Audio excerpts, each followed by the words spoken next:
pour une durée maximum de 8 minutes. Oui, un triomphe. Monsieur le président, monsieur le ministre, madame la rapporteure, chers collègues, « Go, fight and win », ce sont les mots laissés par Margot dans son journal intime. C'est devenu le slogan de l'association Imagine for Margot, lancée par ses parents, monsieur et madame Blanc, suite au décès de leur fille atteinte d'une tumeur au cerveau. Vas-y, bats-toi, gagne. 7 ans après sa création, cette association a collecté 7 millions d'euros pour aider la recherche. Samedi dernier, au lendemain de la Journée internationale contre le cancer, le Sénat accueillait le colloque FAST sur la recherche, rendez-vous annuel depuis 6 ans. Il y a plus de 2 ans, le Sénat avait organisé une soirée débat. Parmi toutes les associations présentes, j'avais eu l'opportunité de rencontrer Léa Moukanas. À tout juste 16 ans, après le décès de sa grand-mère frappée d'une leucémie, elle avait créé une association, Aïda, invitant les jeunes à s'engager en faveur des enfants malades. Ces associations naissent le plus souvent en réaction à la perte d'un être cher, et ces témoignages nous marquent indéniablement. En cet instant, je veux remercier notre collègue Catherine Deroche, qui s'investit depuis longtemps contre le cancer et qui a impulsé en 2016 la création d'un groupe d'études au Sénat. Elle nous invitait il y a quelques semaines, et ça a été rappelé, à suivre le collectif d'associations Gravir pour déclarer la lutte contre les cancers de l'enfant et de l'adolescent comme grande cause nationale pour 2019. Ces actions citoyennes fortes et justes trouvent un légitime écho dans la proposition de loi qui nous est soumise aujourd'hui. Je m'en réjouis et remercie la députée Nathalie Elimas pour son travail.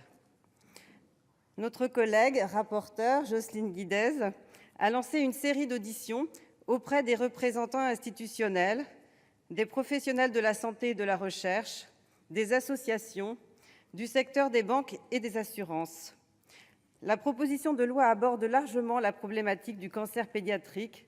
Preuve en est le titre donné au texte, qui peut paraître sans doute un peu long, mais dont l'intention est toutefois très claire. Pêle-mêle, voici ce que j'ai pu relever de ces entretiens. Contrairement à ce que pense l'opinion publique, on avance.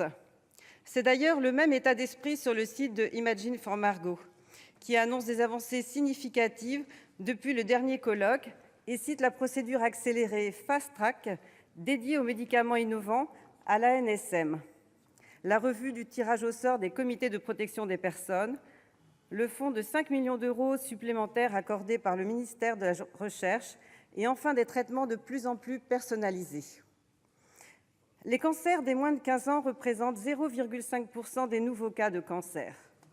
Au vu de sa prévalence, le cancer pédiatrique peut être assimilé aux maladies rares qui nécessitent des traitements spécifiques.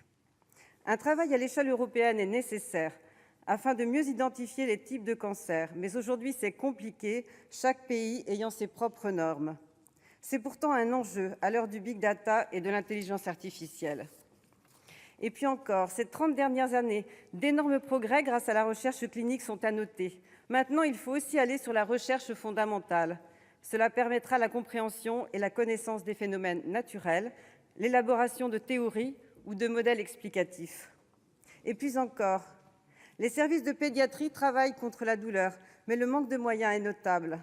Les oncopédiatres se forment sur le terrain, alors d'une part en raison du coût des formations et d'autre part parce que l'approche multipartenariale est intéressante. Les professionnels ont de grandes compétences techniques, mais ils souhaiteraient une formation initiale et continue, plus structurée et plus adaptée, sur la prise en charge de la douleur notamment.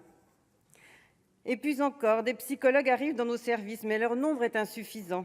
Et lorsque l'on veut poursuivre le suivi auprès de l'enfant après son hospitalisation et aussi auprès de sa famille, la prise en charge n'est pas remboursée.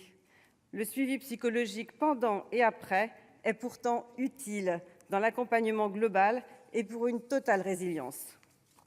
Je pourrais encore citer beaucoup de propos échangés avec nos interlocuteurs. Le sujet des cancers pédiatriques est une question qui dépasse tous les corporatismes professionnels. Le groupe Union centriste souscrit pleinement aux intentions de Mme Elimas, comme tous les partis politiques ici présents. Nous regrettons néanmoins que la version de l'Assemblée nationale ait escamoté une partie de ces propositions. Cependant, nous voterons conforme ce texte. L'article 1er bis prévoit la présence au conseil d'administration de l'INCa d'un député et d'un sénateur.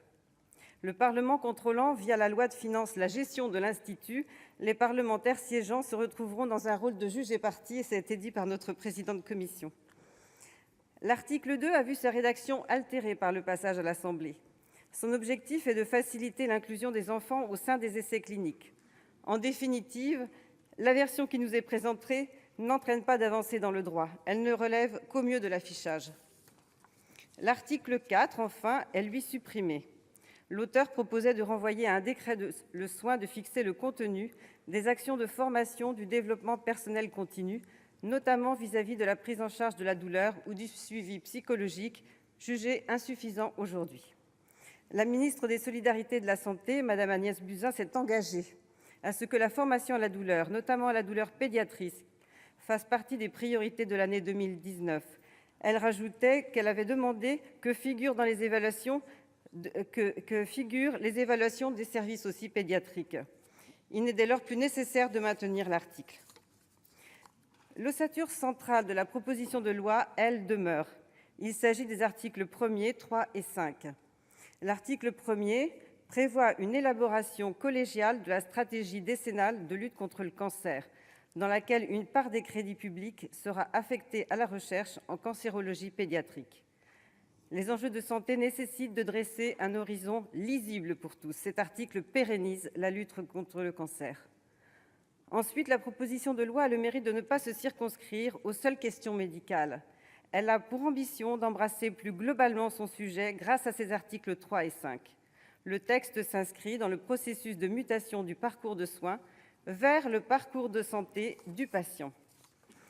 L'article 3 y contribue. Il permet un meilleur accompagnement social de la famille en adaptant l'allocation journalière de présence parentale, l'AJPP, aux évolutions et à la durée réelle de la maladie de l'enfant. Enfin, dans cette nouvelle logique de parcours de santé, il faut intégrer la question de l'après-maladie. Le droit à l'oubli fait partie des grandes avancées sociales dans notre pays. C'est une question de justice. Madame Elimas avait pour ambition d'étendre ce droit à l'oubli aux jeunes âgés de 18 à 21 ans, dès 5 ans après leur rémission, contre 10 ans aujourd'hui. C'était l'objet de son article 5. L'Assemblée nationale a su maintenir son esprit tout en respectant le processus de la Convention AREAS. En conclusion, même si je regrette la moindre portée de ce texte, je salue l'initiative, l'esprit et l'intérêt porté à ce sujet aux enfants atteints de cancer et à leurs familles. Tous, politiques, professionnels de santé, chercheurs, représentants institutionnels et associatifs, unissons-nous pour cette noble cause.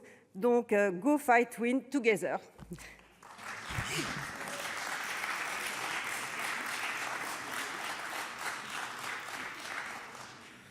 La parole est à